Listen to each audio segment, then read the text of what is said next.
Welcome to the Interesting News Channel.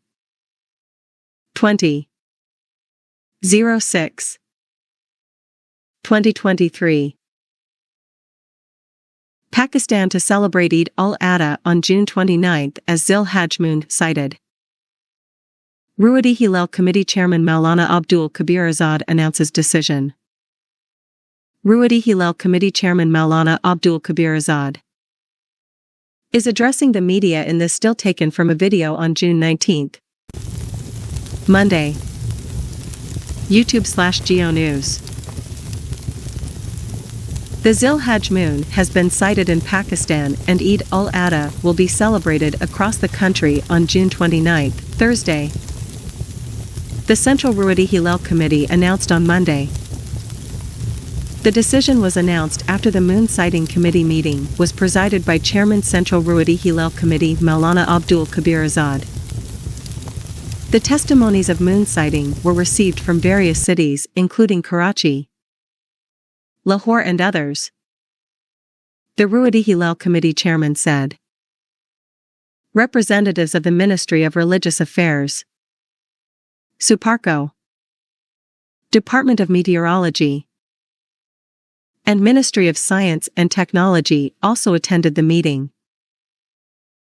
The meetings of the zonal committees of Ruwadi Hilal were held in their respective cities. The first Zil-Hajj will be observed on June 20, tomorrow. And Eid al-Adha will be celebrated in the country on June 29, Thursday. The Met Office earlier said that the birth of the moon was expected on June 18 at 9:37 p.m., which could be sighted on June 19.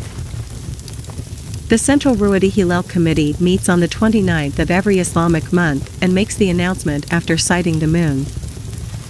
A day earlier, the crescent moon for Zil-Hajj was sighted in Saudi Arabia and the first day of the month is being observed today, June 19. The day of Arafah, considered the holiest in Islam, will be on Tuesday, June 27, while the first day of Eid al-Adha will be celebrated on Wednesday, June 28, in the kingdom. Eid al-Adha will be celebrated across Pakistan on June 29, Thursday, according to the Central Ruwadi Hilal Committee 1. The decision was announced after the Moon Sighting Committee meeting was presided by Chairman Central Ruwadi Hilal Committee Maulana Abdul Kabir Azad 1.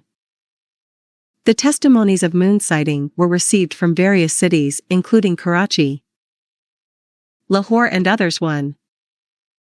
The Ruwadi Hilal Committee chairman said. Federal Investigative Agency, FIA, on Monday arrested at least 2 key suspects involved in human trafficking in relation to the Greece boat tragedy from Gujarat and Mandi Bahauddin and registered a First Information Report, FIR, against the human smugglers. The accused, Waqas Ahmad from Wazirabad and Sajid Mahmood from Mandi Bahauddin, are alleged to have been involved in the smuggling of the victims of a drowning incident in Greece. Waqas is alleged to have conspired with other accomplices to traffic several individuals to Europe in exchange for money. The agent is said to have received 2 rupees, 3 million in this regard, as per the details provided by the FIA Link Office Greece. Furthermore, FIA Anti-Human Trafficking Circle Gujarat registered another case against Mahmood, who was offloaded from Karachi Airport. An earlier case had been registered against accused Sajid Mahmood over a similar incident, but he had been absconding for the past several months until he was arrested by the authorities at Karachi Airport yesterday, Sunday. He is alleged to have received 2 rupees, 5 million from the victims as well. One of the victims' family members had registered a case against him. According to the spokesperson of FIA, further investigation is ongoing and raids are being conducted to arrest other accused. The tragic incident where a boat sank about 80 kilometers off Greece's southern town of Pylos on Wednesday. Distressing reports indicate that over 300 Pakistani individuals are feared dead. with dwindling hopes of finding survivors. According to Greek officials, 27 Pakistanis died after the fishing boat sank, whereas 12 survived the disaster. So far, the Greek authorities said 104 survivors and 78 bodies had been brought ashore.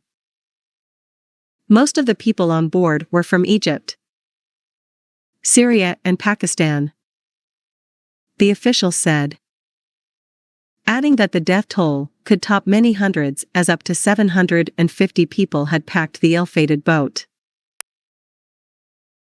with about 500 people missing. New accounts from survivors indicate that women and children were forced to travel in the hold and that certain nationalities were condemned to the most dangerous part of the trawler, a London-based newspaper reported. According to leaked testimonies given to the Greek Coast Guards, as reported by the Guardian newspaper, Pakistanis were forced below deck, with other nationalities allowed on the top deck, where they had a far greater chance of surviving. The testimonies, the newspaper report said, suggested the women and children were effectively locked up in the hold, ostensibly to be protected by men on the overcrowded vessel.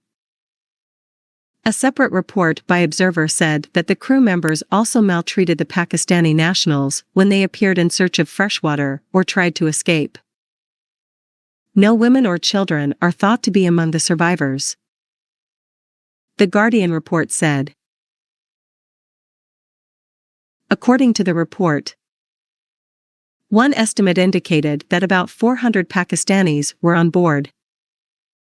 The local media reported that at least 298 Pakistanis had died, including 135 from the Azad Jammu and Kashmir (AJK). It added that a new testimony indicated that the trawler's engine failed days before it sank. Around 700 of us were on board.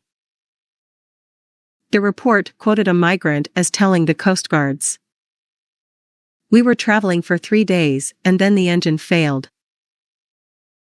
There are claims that the boat overturned in the early hours of Wednesday because a rope was attached by Coast Guards. The allegations were rejected by Greek officials. But on Friday, a government official confirmed a rope had been thrown to stabilize the boat. Identification through DNA. Greece have so far received 78 dead bodies which are not identifiable and their nationalities remain also unknown. It has been further informed that the identification of the dead bodies will be made through their DNA profiles. A notification issued by the PM's office read, "In this regard, the Interior Division has established a coordination cell to carry out the initial screening of information provided by the relatives of the victims. The cell will also be responsible for disseminating information with regard to DNA sampling and assisting the bereaved families in obtaining the samples. Punjab Forensic Science Agency will be in charge of preparing the required DNA reports for the identification of the victims."